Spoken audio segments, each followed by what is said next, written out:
This is Ethan, and I'm here with Dave, and together we are Dave and Ethan's 2000-inch Weird Al podcast, episode 224-inch. On this episode, we interview the legendary comedian, known for his work on Saturday Night Live, and for being the man literally behind Triumph the Insult Comic Dog, the amazing Robert Smigel.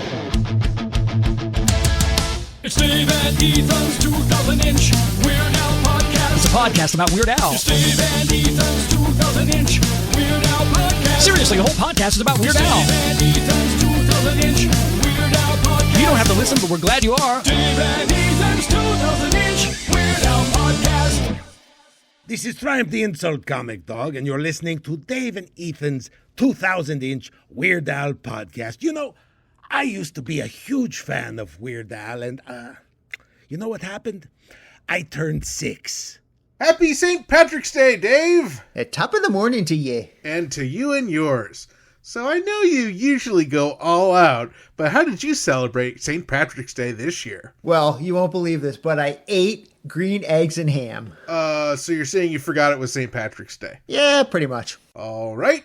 Well, I suppose it's time for What's Happening in Weird Al-related news! Triumph the Insult Comic Dog's new special, recorded live at San Francisco Sketchfest 2024, was just released yesterday, Tuesday, March 19th on YouTube. This latest edition of Let's Make a Poop features past guest of the podcast Dave Hill, imminent guest of the podcast Robert Smigel, and oh yeah, Weird Al's on it too! And our very own Ethan Allman was in attendance at the taping. All right, Ethan, what can you tell us about being there in person? I ate a poop sandwich. Ew! Okay, you know what? On second thought, let's just ask Robert Smigel about the event in a few minutes.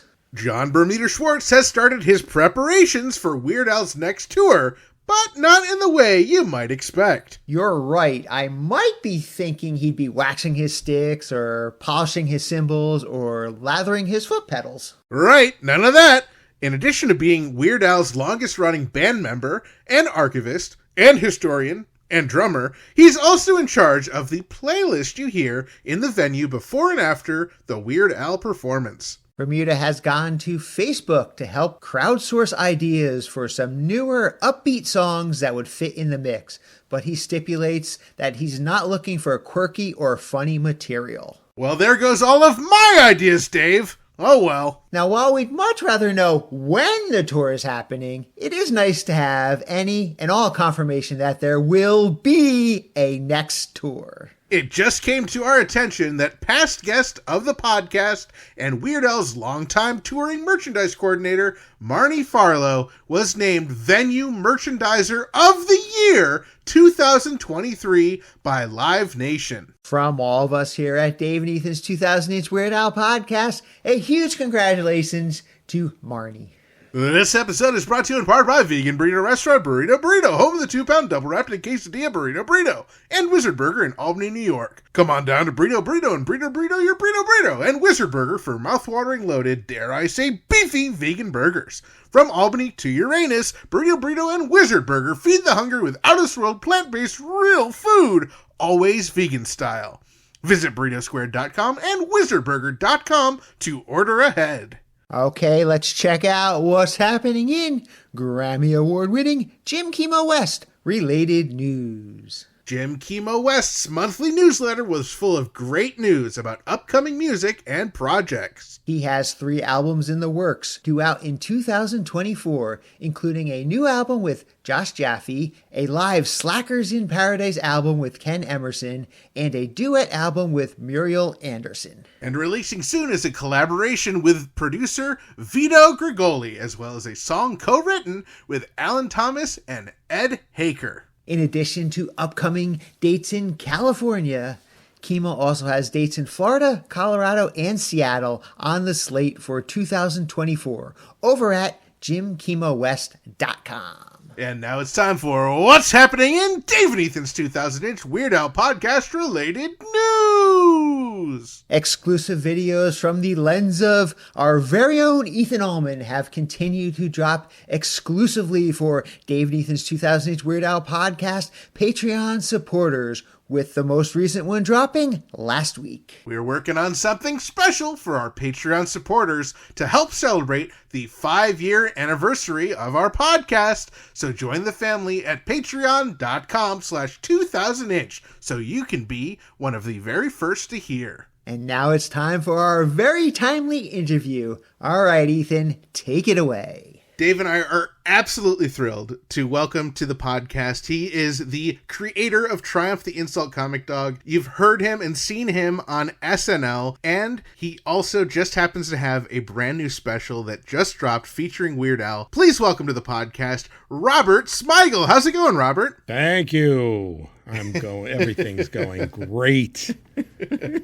We are so excited to chat with you. There's a lot to cover. Sure. You just had this brand new special drop, and I actually got to be in person in the audience for it.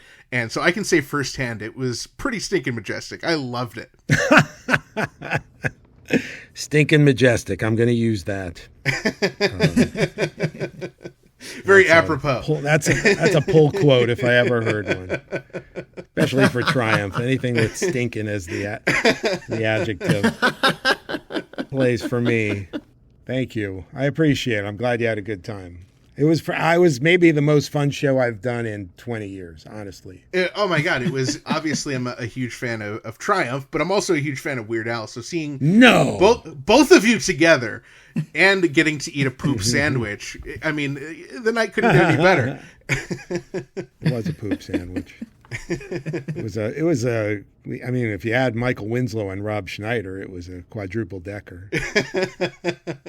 And once the cameras went off, once the show ended, I had the distinct pleasure of being at a karaoke bar with you and a couple of the guys. Right. And right. I not only got to see you perform some karaoke, you got to see me do Amish Paradise. I did. I saw Amish Paradise. I was the one applauding.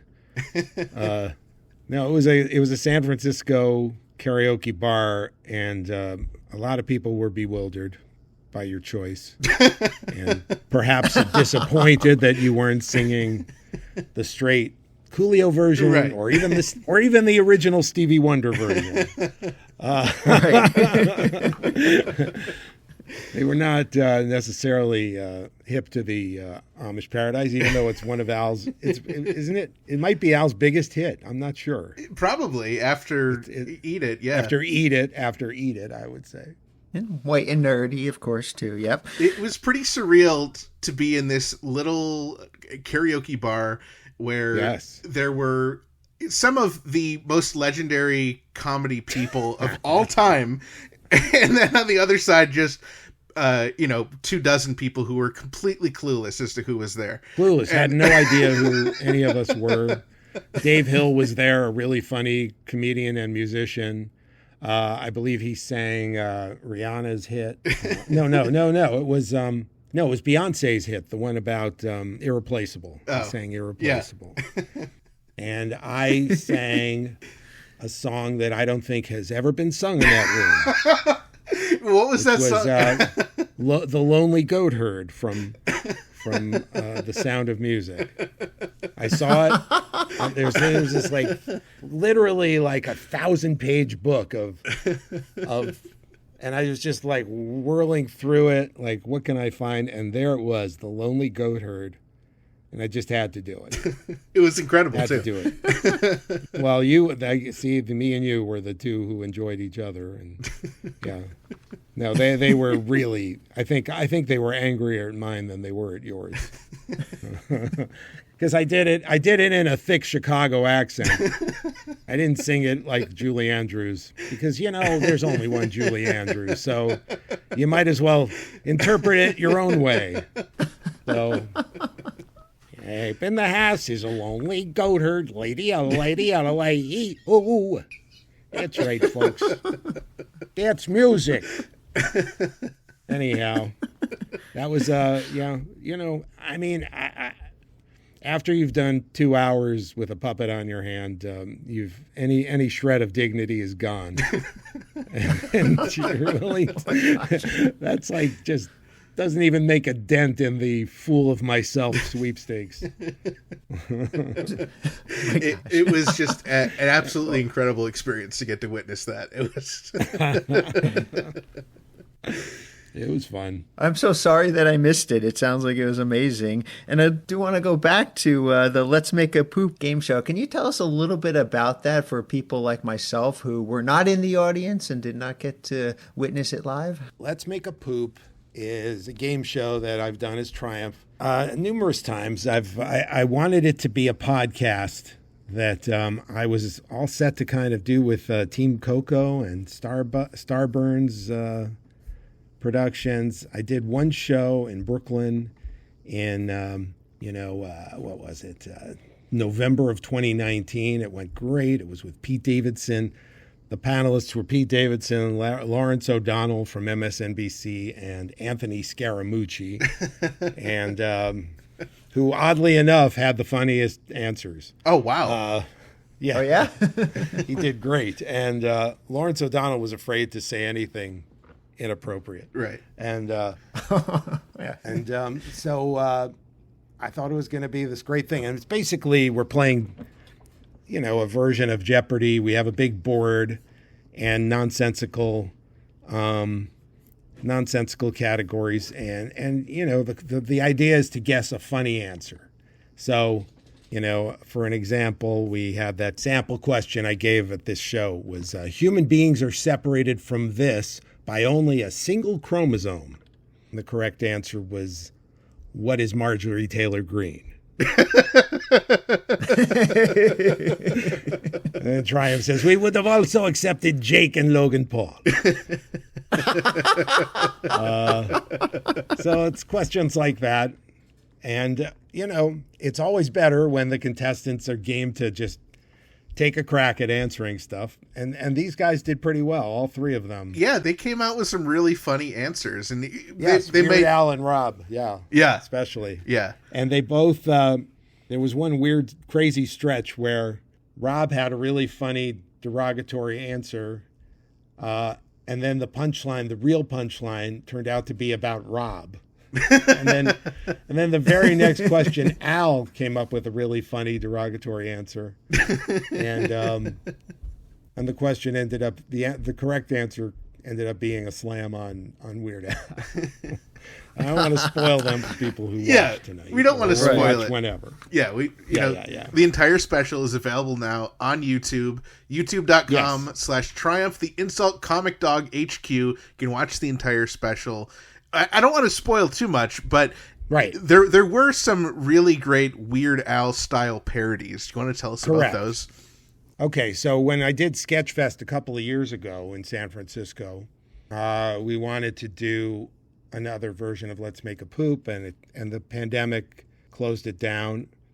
And then Weird Al and I actually did a video together that they ended up closing this pre-taped Sketchfest. They did one night for charity, and literally like 50 comedians submitted things. And Weird Al and I did a bit that was similar to some of what you saw in the live show, where I'm basically complimenting Weird Al on numerous song parodies that he's done that I love. But they're not really Weird Al song parodies. They're ones that I've made up it's the most passive-aggressive way to insult someone imaginable.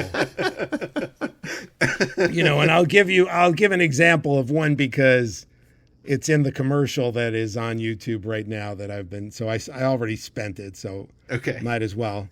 Which is I'm telling Al, most of them are just really cheap ones about food. But this one was about the song Landslide. It was a parody of the song Landslide. And Triumph is just, oh my God, it's such a beautiful parody. It's funny, but it also captures it's emotional. And Weird Al, if I may, let me just do a little bit. Landslide, yes. Well, I've been drinking Starbucks lattes and Chipotle's right next door.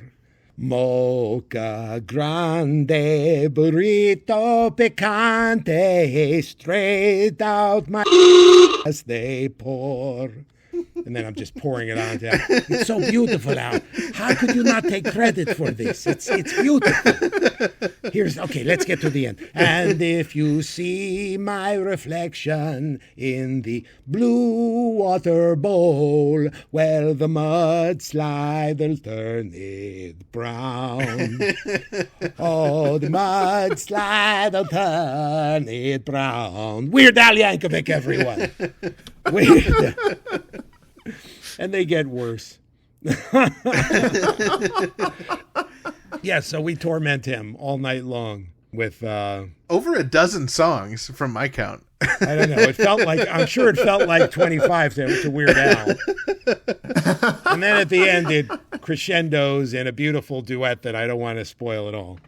Because that's one of the highlights of the whole show. Oh, it's incredible. The very end. Although I think a lot of people listening right now probably have already either seen this special when it aired the live stream, possible, yeah. and I think a lot of them may be familiar with it from the 2021 pre-recorded version. But could be. There's been enough time that let's let them be surprised and really enjoy the duet with Al at the end. Yeah, it was great. He's such a great guy. Such a great guy. My God. So what is the conversation with Al to get him onto something like this where, there's a chance for vulgarity, there's a chance for, Yes.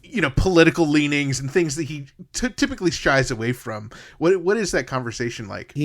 First of all, he's a comedian. He's a very smart comedian, has a great sense of humor, obviously. Has been a big Triumph fan for a long time, which was very nice to hear.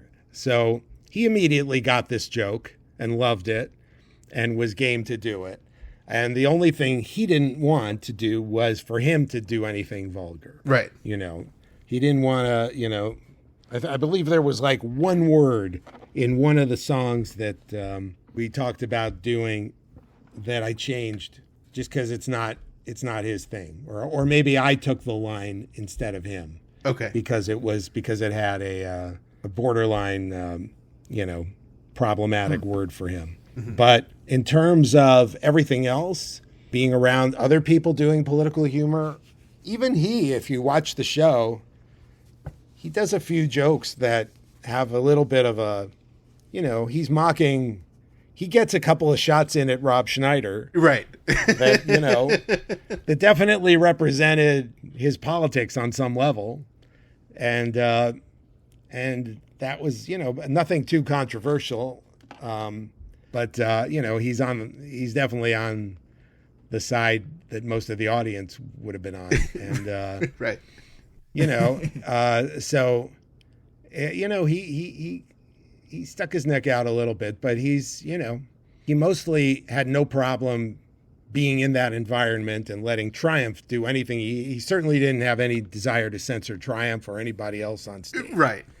He appreciates what we're doing, and, he was very, very kind and kept saying how grateful he was to have been asked, and couldn't have been more reciprocal on my part. I know how much bigger Al is than Triumph at this stage, and I'm sure a ton of the audience was thrilled to show up for Al, whether or not Triumph was there, which is fine with me, because I knew that I would deliver a funny show and make them happy.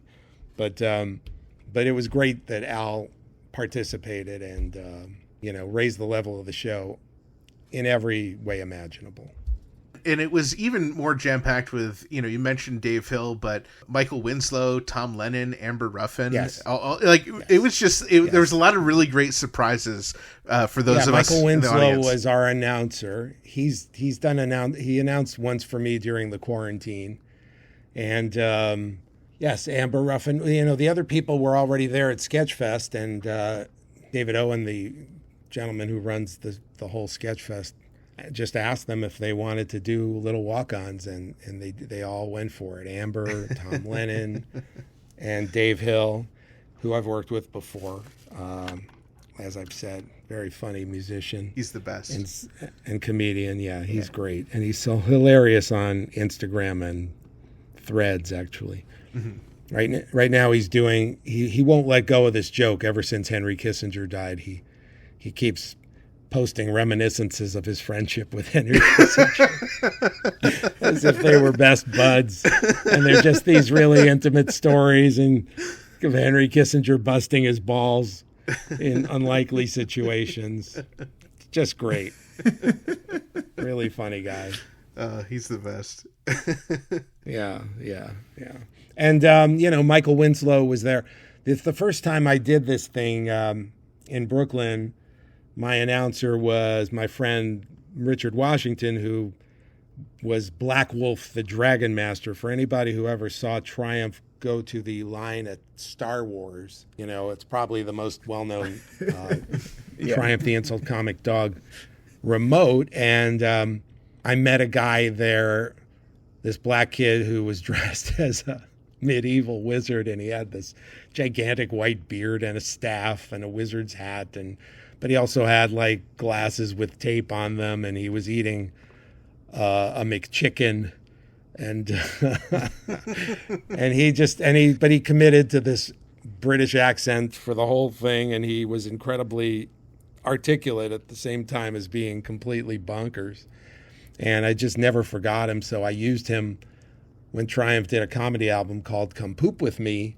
I wrote a whole song about this guy, Black Wolf the Dragon Master. It's one of my favorite songs on the album. I wrote it with my friend Ray James, and then I kept using him for different things here and there, and because of that, I had to give him my phone number, and he's this incredibly strange guy, and originally I hesitated. Should I be doing this? And sure enough, he would call me like every 2 weeks. But I'm such a weirdo and a recluse myself. I get overwhelmed by the world and, sensory overload. And I end up like never calling any of my friends. I'm just at home with my family and my wife and my work, and that's it. And I kind of shut down otherwise. And so this guy Black Wolf ended up being one of the people I spoke to the most. I just really enjoyed it. That's incredible. Because I couldn't help but enjoy it because he was just so committed to his character. But he had this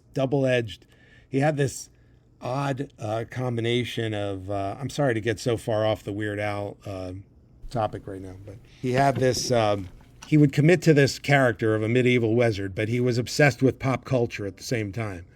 So he would talk about show business, and he would leave me messages, and I did one of them, I think, on stage, where he would leave messages like, "Greetings, fresh hound. Well, it appears that the Grammy Awards are about to lose their longtime producer, Pierre Cossette, who has regretfully announced that he is stepping down after 27 years at the helm. One can only wonder who might be able to fill his substantial shoes. We can only wait and see. More anon." I would cherish these. It's incredible. I ended up saving them and sending them to friends. And unfortunately, he passed away a couple of years ago. And so at the end of this show, I pay tribute to him in a serious way because he actually recorded this incredibly beautiful video on his own, which kind of encapsulates the beauty of being a weirdo and being an individual and following your imagination and without feeling any kind of shame or self-consciousness. And it's so easy for Triumph to make fun of, but he articulates it in such a beautiful way that I thought the audience in San Francisco, a town that celebrates individuality, would appreciate it. So I did it at the end of the show, and I left it in this special as well. That's awesome. Yeah, I mean, it was such a touching video and such a touching moment for the audience. And it certainly mirrors a lot of the message from Weird Al's film Weird the Al Yankovic Story, in the speech at the end. So yeah, very cool. It was really cool. You included that. Yeah. It's touching, but it's also inspiring. So, I remember seeing it when he was alive. I discovered it like 7 years ago, and I put it on Twitter back then because I was so blown away by it. But it was it's a nice way to remember him. But I do miss him. It's a shame. I used him a lot, even when I did these Triumph specials on Hulu. I was covering the 2016 election. And in between the remote segments, I would have roundtable discussions with real pundits like Carl Bernstein and Alan Dershowitz and real reporters. And I would always insist on Black Wolf sitting in the round table too, and giving him equal say, treating him just as seriously. I love that. yeah, that's awesome. Classic.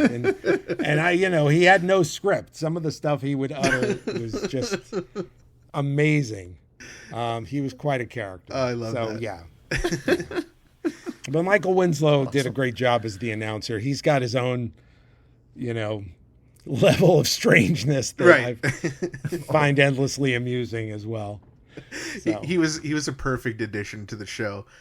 Now, I have a slight personal history in that when I was in college, I hosted a radio show, and I was granted blue carpet access to, I can't remember which year, of A Night of Too Many Stars, and I got to stand on the carpet, and I got to interview. They put me all the way at the end, so not many people wanted to talk to me, but I got to be on the carpet, and I got to see a couple people and say hi to some people briefly, and I saw you run by because you were running in, and I spoke to your parents a little bit, and they were very sweet. nice. I was always way too busy for the red carpet. Those are high pressure shows where I'm like, I've got like multiple goals when I'm doing those charity events because they're for TV. So I'm like very concerned about the network being happy and liking it. That's really important to me. Well, I'd love if you can just briefly speak about A Night of Too Many Stars, because we would love to hear about Weird Al's involvement in 2015. Oh, yeah. So Night of Too Many Stars is something that I started with my wife in 2003. We had a beautiful son, Daniel, who was diagnosed in 1999 with autism, and back then there was very, very little information coming from anyone in the autistic community. So really, everything was geared toward, there wasn't much of a movement toward acceptance at that stage. It was like way more progress had been made since like the 60s when this expert Bruno Bettelheim blamed autism on what he called refrigerator moms who didn't give enough love. It was horrible. At this point, at least people understood that this was physiological, and but autism acceptance was not a big part of the agenda for the people you would learn from. And Michelle and I, we noticed that all the charities were about finding a cure. Everything was finding a cure, or research into genetic research. All about trying to identify the gene, and then we can wipe it out and all that. And meanwhile, our son was actually very severely affected. He was nonverbal for the most part. He had a lot of sensory issues that caused him to hit himself. Really serious stuff. And we had a tough time. We were just so scared for him, and all we wanted was figure out how to make him happy and ease his challenges. And so we decided that we would try to raise money for schools, and because we couldn't even get into a school that could help him. They were so few. Even though I had like showbiz, whatever cred, it didn't matter. There just weren't enough of these things. Nobody cared that I had a puppet. So I, at one point we just decided we would be the charity that raises money for schools and programs and services. And we enlisted, it all came from me realizing I saw other parents who were activists in different ways, and it was inspiring. And I was like, well, I know all these funny people. They'll do something, and they all did. Sandler and Conan and Dana, those are my tightest friends. And then a lot of other people that I worked with also were willing to help. And Jon Stewart, of all the people, I didn't know him that well, but he was the most curious, and he really wanted to know what Michelle and I were faced with, and Daniel's challenges and what we were doing, and so he volunteered on his own. He said, anytime you want me to host something, a school fundraiser, if you're trying to start a school. And so we did that, and then John volunteered to just be the host of this thing, and he brought it to Comedy Central, because NBC wasn't. We did it once for NBC, and they weren't really keen on it. They just were like, if we keep doing it, other charities are going to ask. But John talked to, the people running Comedy Central at the time, Doug Herzog, Judy McGrath, MTV networks, and they were really up for it. And we did many, many versions of it there. And Weird Al, this was already, I think, 2015. It was like our fourth or fifth one by then. And in 2012, we had this beautiful autistic singer named Jodi DiPiazza do a duet. She was on the other side of the spectrum from Daniel. She's, autistic, but also verbal and a musical prodigy. And she wanted to sing Firework. And so we got Katy Perry. Sarah Silverman got her for me. I know I'm making this story way too long. I'm sorry. But Sarah got her for me, and it was great. And then 3 years later, I decided I wanted to, I had two ideas for Weird Al. One was we had something called America Comes Together, where people who were kind of opposites, like one time we had Bill O'Reilly and Chris Matthews do a comedy bit together. One time we had Stephen Colbert and a guy in a bear costume, because Stephen was famously, that was his one fear. The Colbert character was terrified of bears. But, and then one time we had Paula Deen and Butter. And, but on this particular time, I wanted to have John Bon Jovi and Weird Al, and I wanted Bon Jovi to sing something, and Weird Al would parody it right on the spot. But Bon Jovi didn't want to do that. And then I thought, well, I really want Weird Al to still come. So I was like, let's have Weird Al sing with Jodi. And it'll be nice because it'll show that Jodi's, we don't have to do an emotional one this time. Let's do one that has humor and see the other side of Jodi. Yeah. And so they sang Yoda together, and it was wonderful. And we also had a group of autistic kids who are in a musical program called Action Play, and they backed Jodi and Al up, and it was it was funny, but it was also emotional, just because it was so sweet. And very very touching. Absolutely, and inspiring. So it was a great moment, and I think Al had a fantastic time, and he couldn't have been nicer once again. So yeah, I think that was the first time I ever got to work with Al. And was that the first time meeting him as well? I don't remember, because I'm old and feeble, but I'm pretty sure it was the first time I actually got to meet Al. I might have it wrong, but I'm pretty sure, unless he did the Conan show while I was there, but I don't remember that. So there you go.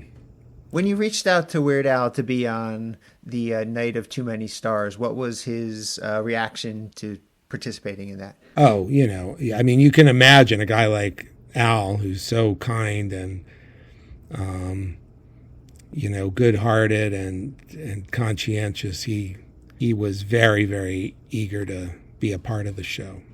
He was familiar with the show. There had been, like I said, like 4 of them by that time. And, all of which had all the great comedians. So, it's fun on 2 levels. It's fun to participate in the cause, and it's fun to just be around really, really fun, hilarious people. I mean, we got everybody. Sandler, Will Ferrell, Borat. Everybody did that show. Steve Carell, Stephen Colbert, Jon Stewart. Yeah.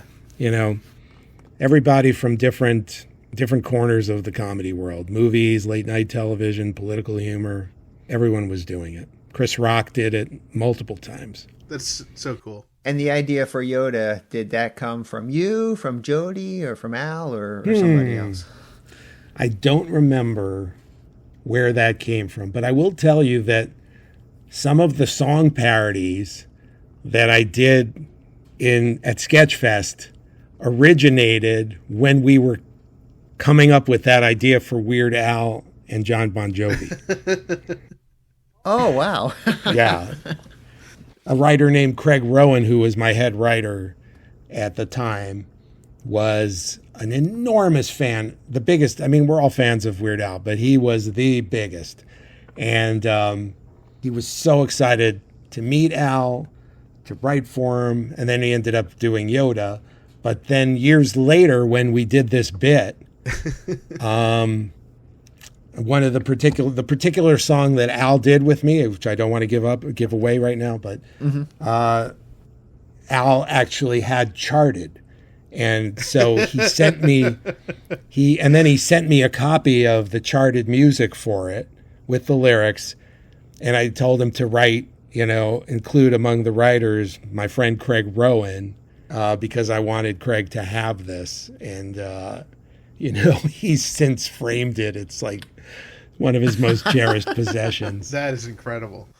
Yeah. Awesome. Wow. Yeah. So there you go. Now, I don't think we really have enough time to really dig into much of your career because you have done so many incredible things. But one thing that, you've obviously been a fixture on SNL. You've been a fixture for a very long time. Yeah. In sketches, writing, and the TV Funhouse.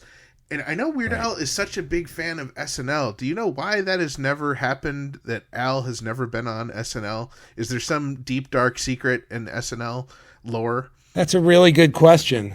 I mean, the only thing I can think of is that he doesn't want to have funny musical acts because the show is funny. Has he ever had a comedic musical act? He's never had. Tenacious D's been on. That's only because Jack Black hosted. Okay. I'm not sure that Saturday Night Live has ever booked as a musical guest Tenacious D, Flight of the Conchords. This is my point. I'm not sure I think they may have some, rule in their heads that like we're not going to book funny musical acts.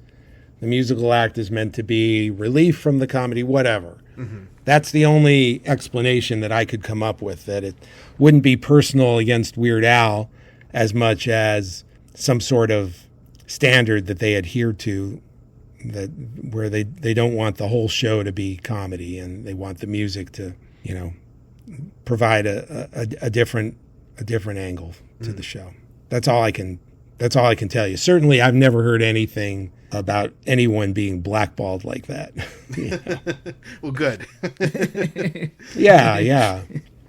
Since we're on SNL, I first became aware of you through the great animated comedy sketch, Ambiguously Gay Duo. Right. I'd love if you could talk a little bit about how that came to be. Sure. Yeah, I was a sketch writer for SNL for many years, but it's very different. As a sketch writer, you're kind of, people don't get credit for their own sketches, so you never really know. It's a little more. Now that there's Twitter, a lot of times writers will get credited later on Twitter. Okay.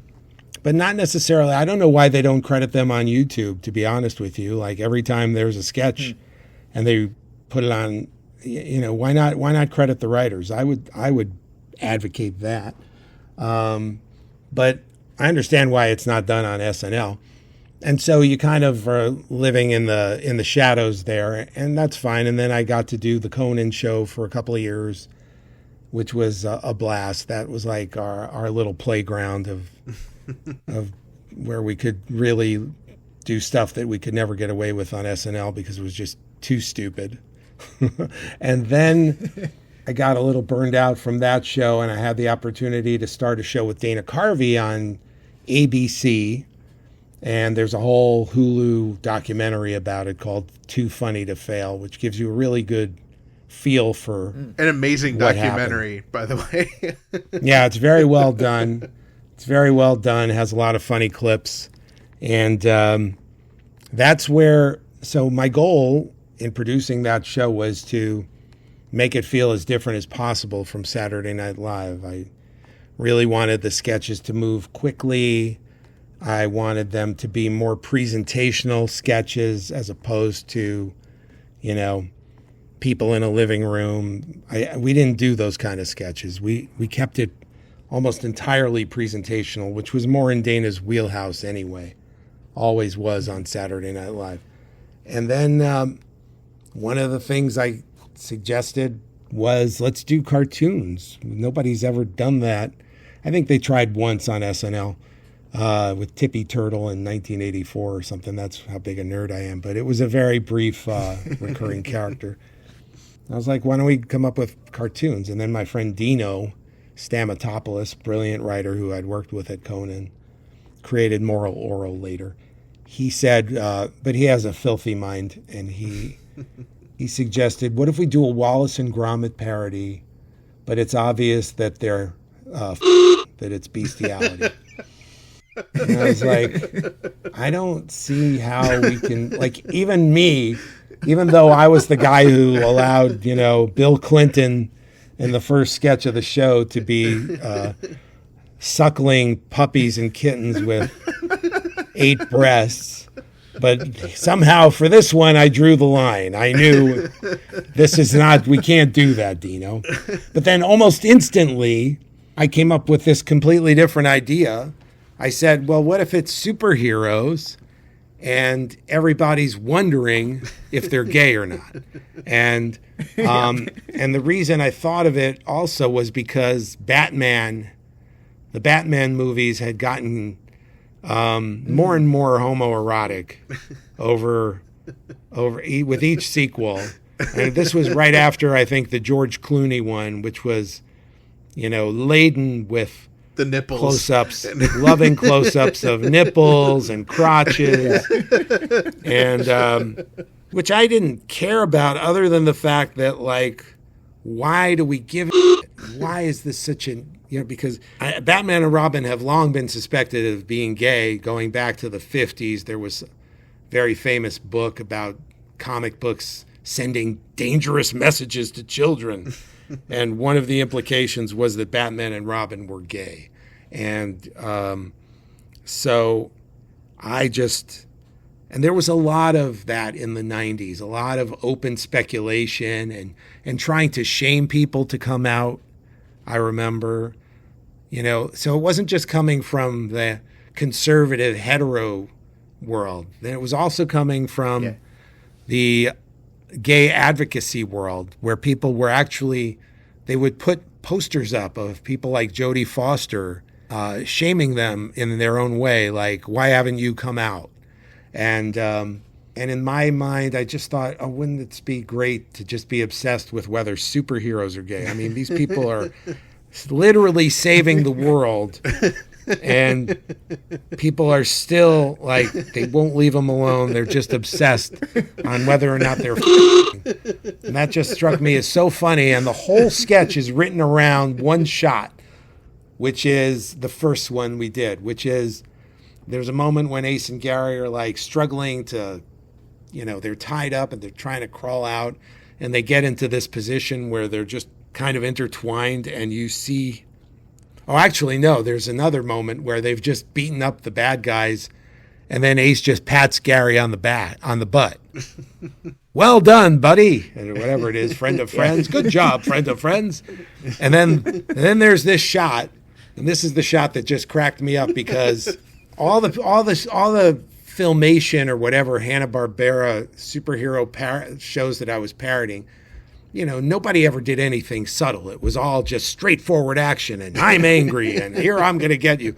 And here was a shot of a bad guy and his two henchmen just frozen still, just eyeing each other, just giving each other side eye, like, are you seeing what I'm seeing? And the whole sketch was written around that shot. That was the essence of the entire premise. It's so great. And it was a really satisfying moment. And then Ace says, "What's everybody looking at?" And they're immediately like, "Nothing!" Even though they're supposed to be in the middle of this confrontation. Right. Even at the height of the tension, the most tense moment, they're still unable to contain their curiosity about the sexuality of these two men. So yeah, that's one of my favorite ideas ever is that sketch because it was silly, but it also made a point that I don't think we've ever really gotten over still. I mean, it's you know, I couldn't do the sketch now the same way, obviously, because thank God people they're not as obsessed over whether people are gay or not. But they have moved on to other versions of sexuality right. that they are obsessed with. You know? So Progress. It seems like there'll always be something for people to pick at and speculate about and care about that shouldn't matter. You know, and on both sides, like everybody, there's also this, you know, as a result of this bigotry, there's like a heightened version of identification where, you know, people who have so much more, there's so many more aspects to us and our personalities than our sexuality, you know, and yet here we are still forcing people to have to define themselves one way or another because Yeah. it's such a big deal to people, and it shouldn't be. You know, everybody should just be allowed to do whatever they want and leave it at that. But here we are. Yeah. Anyway, that's my long answer to that one. I'm sorry. It's all good. I want to mention the new film that just came out a few months ago. Oh, but yeah. I want to sneak in something because as a kid, I was such an obsessive fan of the movie Little Nicky, and you play Mr. Beefy in Little Nicky. Yes, Mr. Beefy. Yeah. I probably have seen Little Nicky as many times as I've seen UHF, and that's a lot. I used to watch them like off and on as a kid when I would get home from school. Very interesting, that movie. I remember reading Little Nicky, the script, and I was like, wow, this is incredible. This is a new level for Adam and Tim Herlihy, who wrote it. So smart, so many clever jokes, this whole world they created. But when I read it, I thought Adam was just going to be like himself, you know, just the son of Satan. But I thought he was just going to be kind of himself and a little bit timid. But then I saw him, I remember seeing him in the dressing room. And he's in this whole getup as Nicky, which was very similar to a character he had played on Weekend Update, who talked like this and had a really strange voice. And I remember thinking, well, I know I love this character, but I think this movie could be a really big hit if it was just Adam playing Adam. That was just my opinion. I might be wrong, but like Adam had become so popular at that point, and he had this great personality that guys could relate to, and women loved him because he was, you know, more masculine than most comedians, to be frank. You know, he had just sort of an innocent frat boy quality to him, and but here he just chose to play this absurdly nerdy character, and I think that might have been why the movie wasn't a big hit. It wasn't as successful financially as but it is a really good movie, and Mr. Beefy is just an impression of Sandy Wernick that I had been doing for Adam. Sandy Wernick is Adam's manager, still is. He ended up doing a whole movie called Sandy Wexler where he's basically doing this impression that I taught him. There's actually 3 or 4 movies where Adam does a voice that I taught him. And one of them is Leo, because in Leo he's playing Bernie Brillstein. He's doing a voice that's not too different than his the guy who ran his management company, Bernie Brillstein, who talked like this and he had the voice like that. And he would, and Sandy was like his guy under him. And are you f***ing kidding me? Are you telling me there's no room for David Spade in Just Shoot Me? Yeah, Sandy! Of course there's room. It's going to be perfect. It's all set. We're using Spade. Like they would always push their own clients onto shows. Right. that other clients were on. Like, like for example, Henry Winkler, who ended up being great in The Waterboy, but not necessarily the first person Adam thought of. But Henry Winkler. He doesn't seem that much like a coach, buddy. I don't know. It's perfect. It's all. I already had him signed. He's great. Anyway. Hey, and Sandy Wexler, by the way, featuring a Weird Al cameo. Oh, yeah, there were a lot of cameos in that one. Yes, that's right. Weird Al's in there. Yeah. It's a funny movie. So out now is Leo. It's a movie that you wrote, and it is fantastic. And it's on Netflix. Everyone can watch it. Thank you. I'm so glad you liked it. It was like 5 years almost of my life. So before it came out, I was like, this better be huge because I've given up. I've just been hiding, basically been hiding for 5 years doing this. It's not what I'm used to doing. Even movies that I would make with Adam would basically take a year from soup to nuts. This thing, animation, just is a whole other ballgame. But yeah, I was really psyched about the idea, and I ended up writing all the songs too, which was kind of exciting. I've written songs before, but very different. Underage Bichon and things like that. Christmas time for the Jews. But here I was writing songs for a kids movie, but it was a lot of fun. And yeah, I showed you something that I did recently where I just made a make-believe. I actually did put up a real petition at moveon.org and pretended that Triumph was indignant that When It's Us, the closing song of the movie, didn't get nominated for an Oscar. And, if you go on my Instagram, you'll see how that plays out. Triumph basically gets Judd Apatow and Mark Shaman, the composer, and Conan, all to make humiliating testimonials that look kind of like hostage videos, trying to get people to sign this petition. And then we actually shot something and pretended that the song made the Oscars, and I think that's pretty funny too. Pretty funny video. It's an incredible amount of effort and work put into something incredibly stupid that nobody has seen. It's like the Dana Carvey show all over again. It's like this absolutely incredible thing that more people need to see because it lives on your Instagram. So I really hope our audience, after they check out the brand new special, will head over to Instagram.com/TriumphIC DHQ and watch that whole series with Conan O'Brien and the musical number, and it's just Joey Fatone makes an appearance. It's just somehow he said yes. It's so much better than anything I've seen on Instagram.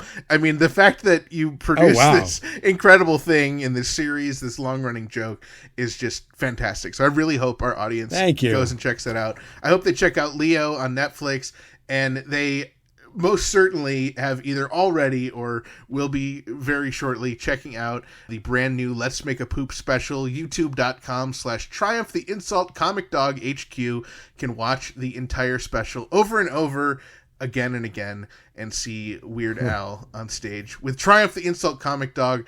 Robert, this has just been such a blast getting to talk to you. My pleasure. Thank you. I enjoyed it as well. I did. Great meeting you again, and hope you like the special. Thank you to the legendary Robert Smigel for joining us on this podcast. Be sure to check out the brand new special featuring Weird Al over at youtube.com/Triumph the Insult Comic Dog HQ.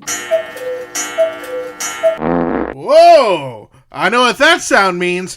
We've got a message on the 347 Spatula Hotline, the official hotline of Dave and Ethan's 2000-inch Weird Al podcast. All right, intern Frank, let's hear that message. Oh my, you can die. Baby, someday later, now he's just a fun guy. He said it's home and it's all either side. Saying I'm gonna be a Jedi. I'm gonna be a Jedi. Hi, this is Claire. And this is Josh. We're just hanging out, playing some Weird Al songs. We're friends now. Heck yeah. Thanks to the podcast. Hello.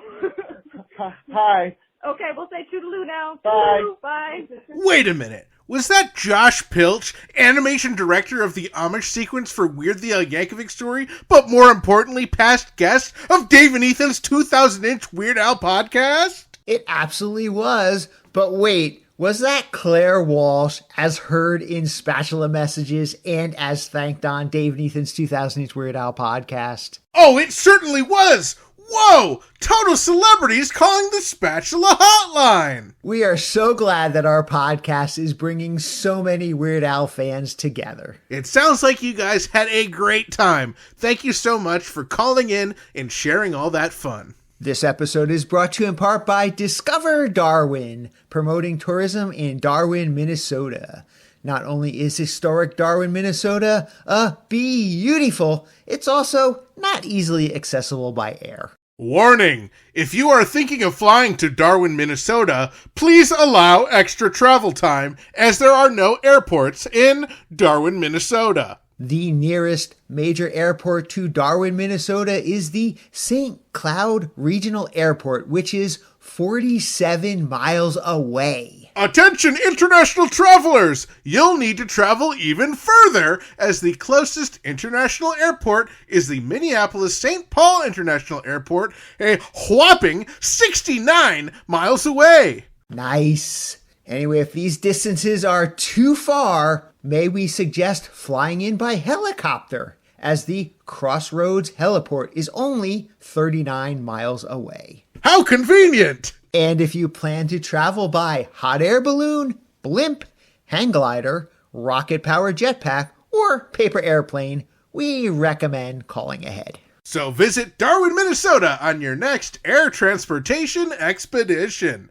Discover Darwin, more than just the twine ball. And after you visit Darwin, Minnesota, be sure to attempt to visit www.discoverdarwin.biz. Dave and Ethan's 2000-inch Weird Al podcast is brought to you absolutely free thanks to our incredible sponsors, Burrito, Wizard Burger, our very own Jackson Scoggins, and Discover Darwin. Our podcast is also supported by everyone else in our Patreon family, with special thanks to our very own close personal friend level Patreon supporters, Blair, Kenneth, Ajax, Javier, Scotto, Matt, Kev, Casey, Allison, Adriana, Gus and Alicia, Zach, Ron, Dana B, Zeb, Jeff, and also thanks to Casey and everyone else in our pretty stinking majestic Patreon family. If you enjoy our triumphant Weird Al podcast as lauded in the commentary track on the Weird the Al Yankovic Story Steelbook, please consider supporting us at patreon.com/2000inch. There are awesome benefits like getting your name on the podcast, your own private RSS feed, which gives you early access to each and every bonus episode, and the self-satisfaction of doing something important with your otherwise pitiful, meaningless existence. And once you join, you'll be the very first to hear our bonus episodes the instant that they drop. And don't forget to check out our official merchandise shop over at shop.2000inch.com. All proceeds from purchases go directly towards supporting our fine podcast. We love hearing from our listeners and other Weird Al fans, so be sure to join our Facebook community at group.2000inch.com and visit our Discord server for even more riveting Weird Al and Red Rum Tagooty related conversations. You can find both of them linked on our website, as well as information about past episodes and guests over at 2000inch.com or weirdalpodcast.com. Keep up on new episodes, podcast news, and events by following at 2000inch on Facebook, X, Threads, and Instagram. And be sure to subscribe everywhere you listen to podcasts so you do not miss a single episode. Not only does subscribing help the podcast, you will be upgraded to first class on your next flight. Plus, we also love it when we receive voicemail via our official patent-pending 27-hour-a-day podcast hotline. That number is 347-SPATULA, as seen in the illustrated Al. Please give it a call or a text, and you might even hear your message in a future episode. Thank you once again to our guest, Robert Smigel, for joining us this episode, and a special thanks to Dan Pasternak. We'd also like to thank Claire Walsh, Josh Pilch, Marnie Farlow, John Bermuda Schwartz, the Grammy Award-winning Jim Kimo West, and Triumph the Insult Comic Dog. And thank you once again to the Grammy Award-winning Jim Kimo West for our incredible podcast theme song. And thank you to the incredible Weird Al Yankovic, as this podcast probably would not exist without him. And a big thanks to all of you, our loyal listeners, subscribers, Patreon supporters and sponsors, and everyone else who makes our podcast possible. Thank you, as always, for choosing Dave and Ethan's 2000-inch Weird Al podcast. And until next time, remember to gill and chill, keep listening to Weird Al, and stay cheesy. You know what, Ethan? I'd like to go back to something you said earlier in the episode. Yeah, of course, Dave. What's up? You mentioned that you ate a poop sandwich? That I did. Did you know you were eating poop at the time? Dave, it wasn't real poop. Well, not yet. Well, that's a relief. So how would you rank the poop sandwich that you ate? Would you say it's the best sandwich you've ever eaten? As far as sandwiches, definitely not the best. Not even the next best. It's nowhere near a solid number 2. Did we really just do a poop joke? No, of course not. They stink.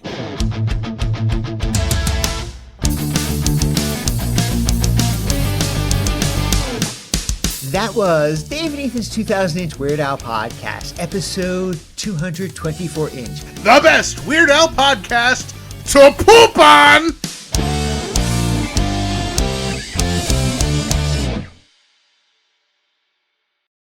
Yes, this is Triumph the Insult Comic Dog, and you're listening to Dave and Ethan's 2000-inch Weird Al podcast. Seriously, a whole podcast about Weird Al? Aren't there more efficient ways to let everyone know you're incredible losers?